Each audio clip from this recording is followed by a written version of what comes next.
I would imagine, though, that with the national attention, with the foundation money, with the spotlight on you, comes an even greater pressure to deliver.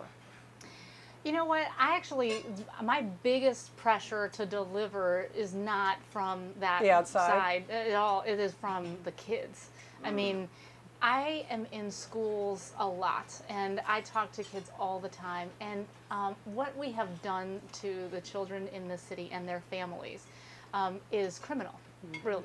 I mean, we have a school system. We are the only school system in this country that is on high-risk status with the U.S. Department of Education. Because I heard you say that at the press club, but what exactly does that mean?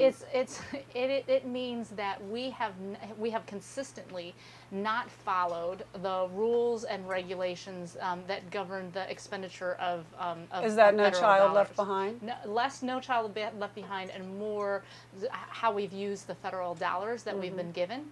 And so it means that there is a higher level of scrutiny to everything that we do. Is there a greater risk of losing the money? Yes, greater risk of losing federal funding as well. How long have we been high risk? That preceded me, and the first thing that I asked when I came on board was, okay, how quickly can I get out of this? And they said, this is going to be, even if you do everything right, it's going to be several years before you can get out. So that's the situation. We have a 70 percentage point achievement gap between our wealthy white students and our poor and minority students at the secondary level in some subject areas. We have Is that unchanged since you arrived? Actually, we closed the gap in 1 year. The 1 year that I was here last year, we closed that gap by 11%. Just in 1 year, last year. So we're very proud of that. But we also have a circumstance where of all of the children who start 9th grade with us in the district, only 9% of them graduate from college within 5 years. And the most recent data that I got, which was incredibly disheartening, was our kindergartners actually start out achievement-wise pretty similar to their counterparts in other jurisdictions. But what happens is, as they go through our system, the worse off they are. Ruined. So the trajectory of our kids, by the time they reach 3rd grade, they're far below their counterparts. So essentially what that means is that if you stay in DCPS, we're actually doing you a disservice. You're worse off by coming into DC public schools if you're a kid who starts in kindergarten by the time you're in 3rd grade. I've done my homework, and I've listened and read and watched a lot of your interviews, and you say that, I mean, it's engraved in your head. You say it so often, but does it penetrate? I mean, the figures you just gave, and I mean, and I've written down your words at it's practically verbatim. The longer you are in DC public schools, the worse off you are.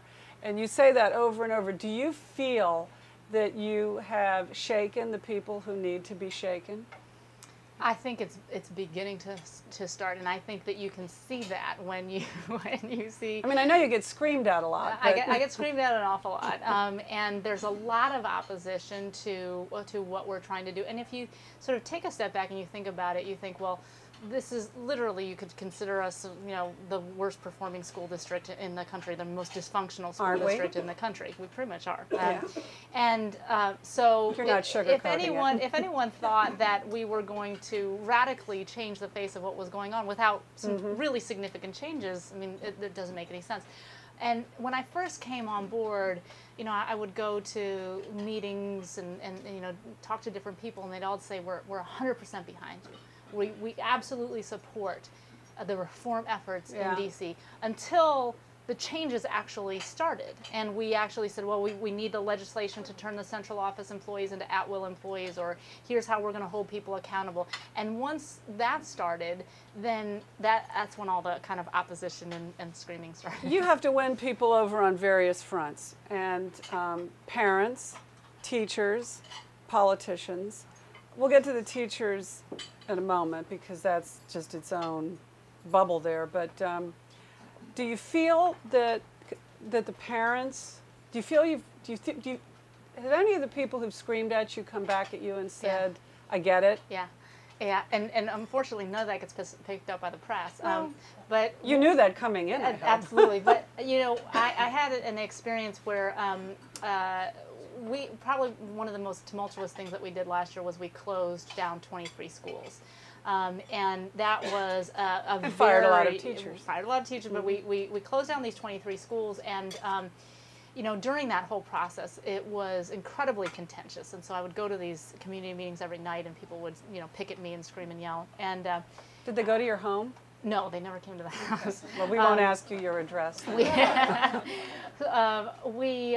was interesting because I went to one of the receiving schools that was consolidated with one of the closing schools, and I went there, and on the first day, this woman came up to me and she said, you know, you probably recognize me because I was screaming at you all the time at these meetings. She said, but you know what? You were right. You were right to do what you did. Well, change is intimidating. And change is hard. And I'm sure, I mean, I'm just citing the cliche, but I'm sure you've heard, well, I think everything you're doing is great, just don't do it at my school or with my son's teacher, exactly. Right? You can do it to everybody else's teacher. But do you, I actually don't know, this is, you know, DC Public Schools for Dummies at my end, but do you have the right to go into people's homes? Do teachers have a right to get involved in the home life of DC school children? Well, I think it depends on how you mean that.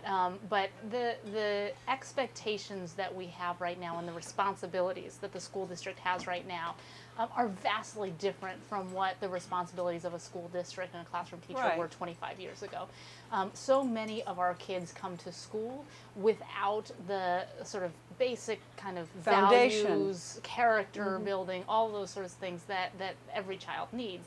And so it's incumbent upon us as the school district now to teach some of those things: self-restraint, focus, discipline, you know, hard work, all of those things that we... But if you don't see the parents, can you go to them? Can you go knock on their door? Sure, and we can absolutely do that, and we have a lot of outreach that goes on. And if you look at our most effective teachers in this district, they are teachers who find a way to make the connections with parents, whether it's going out to the home, whether it's being available on their cell phone at 10 o'clock at night for the parents who are working 2 jobs, whatever it might be. They find a way to navigate through the difficulties that the kids might have in their home life, to find that advocate for the kid and make sure that those people are engaged in what they're trying to do. Have you noticed whether any of the most threatened or challenged, I don't know what the word is, but the families that are most on the ropes, have you noticed any of those parents coming in? Have you noticed any of those families getting more involved than they might have been before? I think the parental involvement piece is going to be a longer term. I think maybe you need to pay parents too. No, I don't think we need to pay parents. But what I do know is that many of the parents that we are dealing with right now are people who were wronged by the system when they were students. And so they have an incredible distrust. Well, just fell through the cracks. I mean, yeah, I mean, they just don't trust the system because they didn't get the education that they deserved when they were coming through. And then if you look at how, at both at the school and at the district level, how we treat parents, it's not with a tremendous amount of respect. So we're trying to shift that culture now, but they come to this with an incredible sort of distrust of the system, which is warranted. And part of, before I go out and start demanding a whole lot of accountability on the parental side, I have to make sure that we're doing our job on the school district side of welcoming them, of giving them the information that they need, of making sure that their children have the resources that they need at the school. Once we have that taken care of, then I think that we can start to ask more of the parents. But until then, I don't think that's necessarily fair. George Parker, right? Yes. Is the head of the DC Teachers Union, and he's in the paper this week. There's a big profile of him. And I just wanted to read this. It says, older members, this is of the community, of the union, many of them black women who have long been the backbone of the city's teacher corps, tell him that they are convinced that Rhee, a 38-year-old Korean American, wants to strip their tenure and purge them from the system. Parker said that Rhee is not targeting black teachers, but that racial fear has become an issue he must address.